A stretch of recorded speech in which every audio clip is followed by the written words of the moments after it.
Assalamu alaikum wa rahmatullah. Today, inshallah, we were gonna discuss a new lesson from Mega Goal 6. Let's begin. Our lesson today is complete about the previous one from expansion 1 to 3. Okay, at first we have some introduction we should follow it before every lesson. Number 1, the purpose of this tips to give a comprehensive review from the first unit to the third unit. Number 2, we will improve your memory about the previous grammar, vocabulary, reading and writing. Number 3, this is the important one. Make sure to open the book on the required pages and follow the instructions carefully in order to facilitate understanding and answer. Okay, let's begin by our objectives today. Our objectives today have 4 points. Number 1, we should discuss the past models have a different form when we talking about the past. This is the first point. And number 2, such that and so that, and the purpose of it and how we can apply it with the question. Number 3, past progressive. What do you think, or how we can apply past progressive with our sentence? What is the structure of it?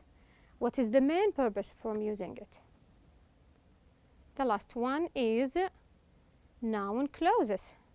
About noun clauses, pay attention that we have 4 points down of it. So number 1, beginning with that. This is the first point. And the second one after verbs, and the third one after adjective, and the last point as a subject of sentence.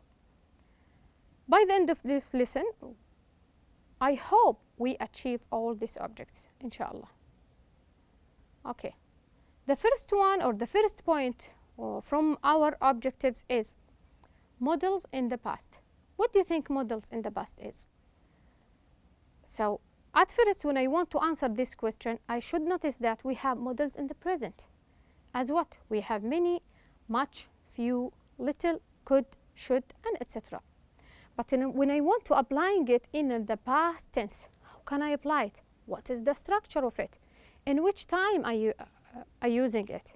So we can use this past models with the situation that happened in the past.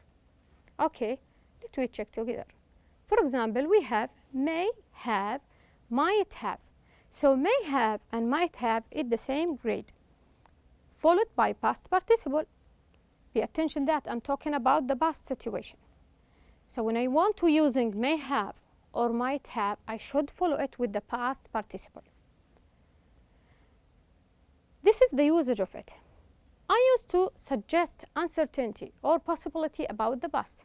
So these two models, when I use it, which means that I want to give a suggestion about possibility in the past. Okay, let me take an example about it. For example, when I say, I lost my cell phone. I lost my cell phone. I may have left it at school. So I'm not sure absolutely 100% that I'm losing it or lost it in my class or school. So I may have left it. Maybe there or maybe not. I may have left it at school. This is number 1. Is it making sense to you that when we want to use may have or might have, we should follow it by the past participle? So what is the past participle of this sentence? It is the word left. It is the word left. Okay, what is the second situation from these models in the past? We have could have. Also, when we want to using it, we should follow it by past participle. And what is the usage of it? It's used in 2 ways. So could have plus past participle, we can use it in 2 ways. Number 1, for or to talk about the past with uncertainty. This is the first situation about it. Number 2, when I want to talk about an option in the past that was not taken, already that option happened in the past but not taken. I can use could have plus past participle. Okay, let me apply it with an example. Okay, look at the example. For example, do you think I could have left my cell phone at your house? So they're using this sentence as a question. And from that question, we notice that the could here, or the purpose for it, followed by have and past participle, have two situations. When I want to talk, for example, he want to tell us that he maybe or could have asked the other person that he forgot his cell phone at the house, and the other things that show us that this option, it doesn't happen already, or it didn't happen already in the past. This is the second one. Let we go for the third one. Okay, after we discussed may have, might have, and could have, the third one is must have. We notice that all these models in the past, we should follow it by past participle. So left until now, we want to see what happened with must. We used for drawing conclusions about the past. If I want to make a conclusions about something happened in the past, with using the past models, I should use that must have. Then I followed the models by past participle. Let me give an example. For example, I got lost on the way here. I must have taken a wrong turn somewhere. So from here, he wants to analyze that. After he lost or she lost the way, what happened? I must or she must or he must taken a wrong turn somewhere, which means that this is the conclusion after that reason happened in the first part. So must have applied also with past participle. What is the past participle inside the sentence? Taken. We apply must have followed by past participle.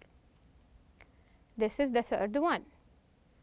The fourth one is should have, also followed by past participle. Okay, let me check what is the usage of it. We used to talk about mistakes made in the past.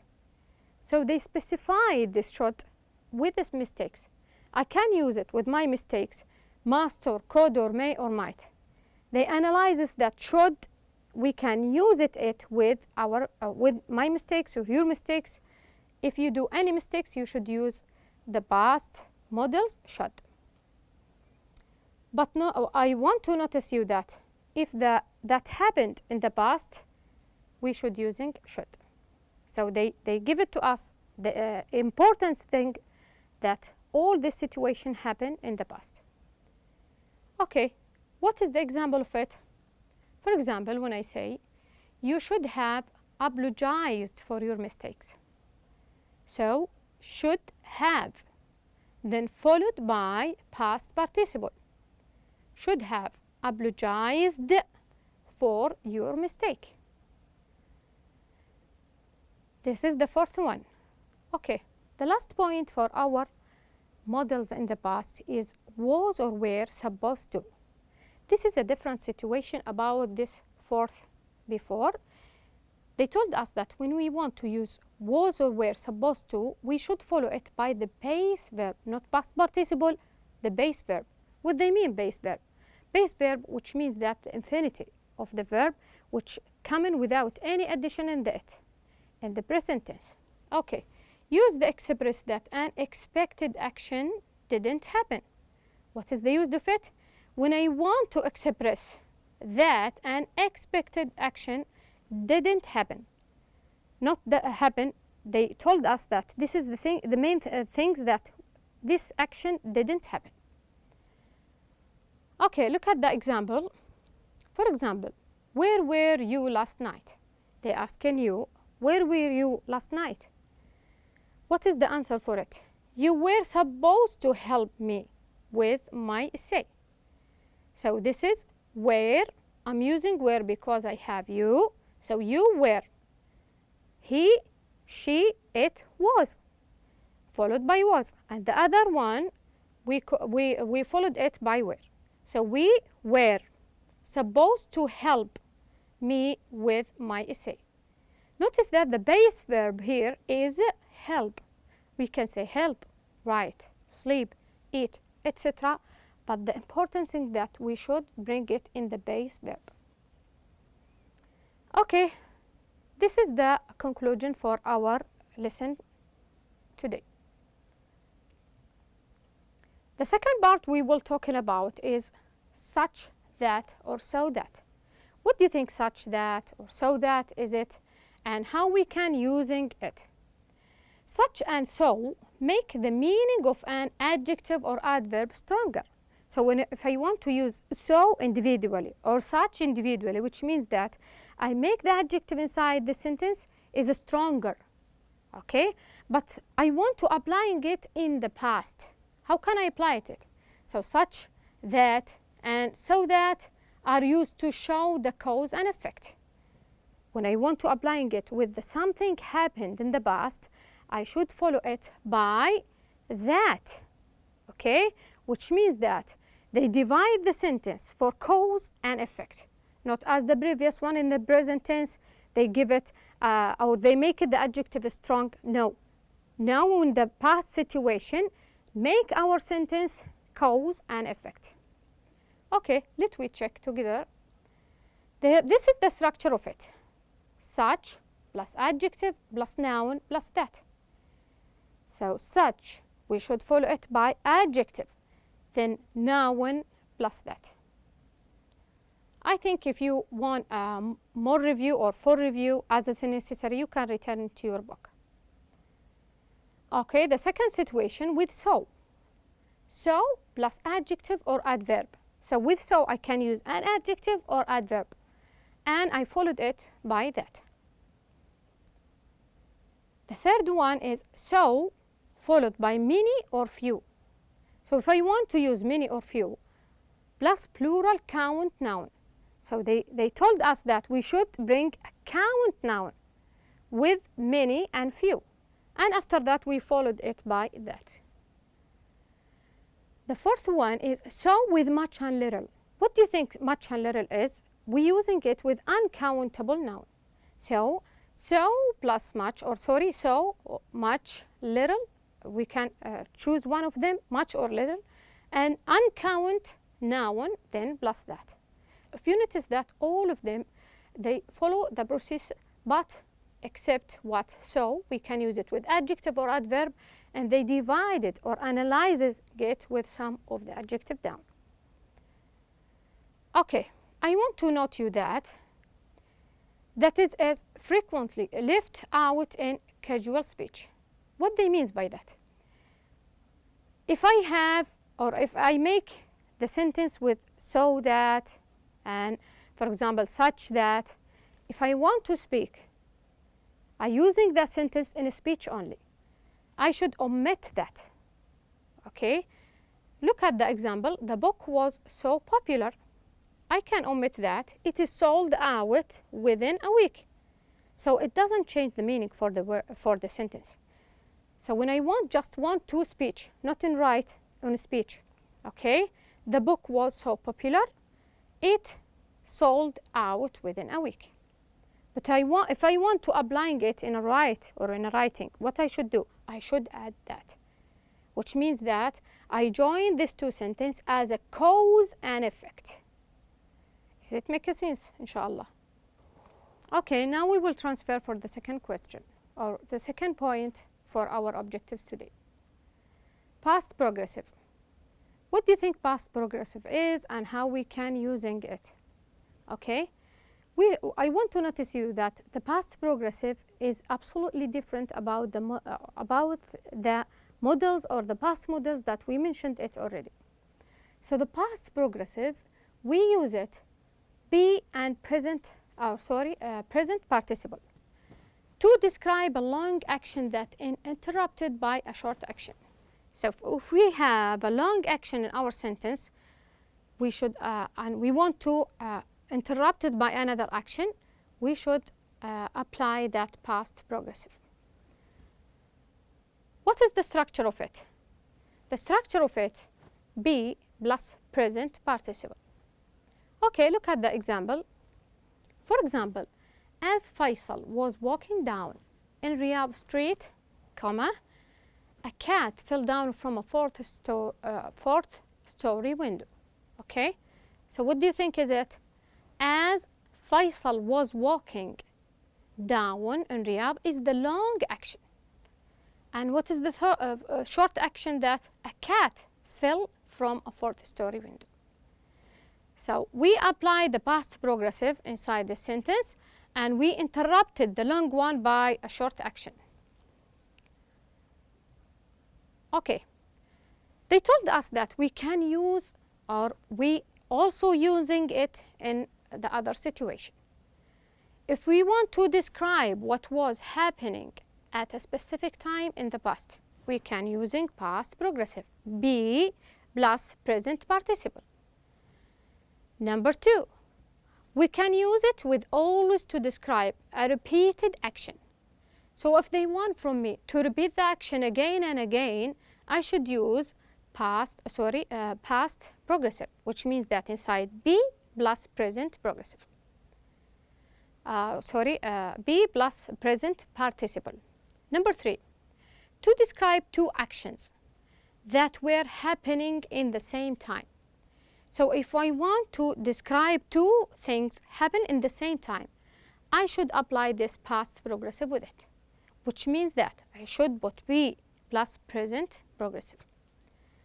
What is the present progressive, the present participle in this slide is that we will bring the verb with ing after we put be already. Okay. Now we will transfer for the last slide for our lesson today is the noun clauses. Let me give you some notice about the noun clauses. Noun clauses, as what we talked before again and again, that a dependent clause have a specific situation. So I can't use it in any time with any situation. We have some situation and some points and some kinds of a noun clause. We should follow it when we want to use a noun clause. For example, we have a fourth situation or a 4-point or the fourth things that belong to noun clause. Number 1, when I want to using it inside the sentence and I want to join two sentences together, I should apply this noun tense or noun clause beginning with that. How can I apply that one? Look at this sentence. I think that beauty is about what is on side of a person. From that example, we notice that we use it to make a statement with another statement. So I think is a statement, depend, and beauty is about what is on the inside of a person is the another one. How can I join these two statements? By using a noun clause, by that. Number 2, after verbs, a noun can follow certain verbs. So they told us that this noun can follow by a certain verbs. What was mentioned in your book, page 36. Let we take one example, or let us take one example about it. Do you think beauty products make someone or some people look better? How can I join these two statements? Or why I'm using that one? Because I want to bring a noun after certain verbs. So do you think that beauty products make someone or some people look better? We apply already that a noun can follow certain verbs in this sentence. Number 3, after adjective, a noun clause often follows. Follows by what? Be a certain adjective. So in this situation exactly, we can't use all of the adjectives that we have. No, they told us that a certain adjectives, we can use it when we want to prepare or make a sentence on noun clause. All of that certain adjective, I mentioned it in your book also. For example, she doesn't seem to be aware. Okay, the second part, her dress is no longer in style.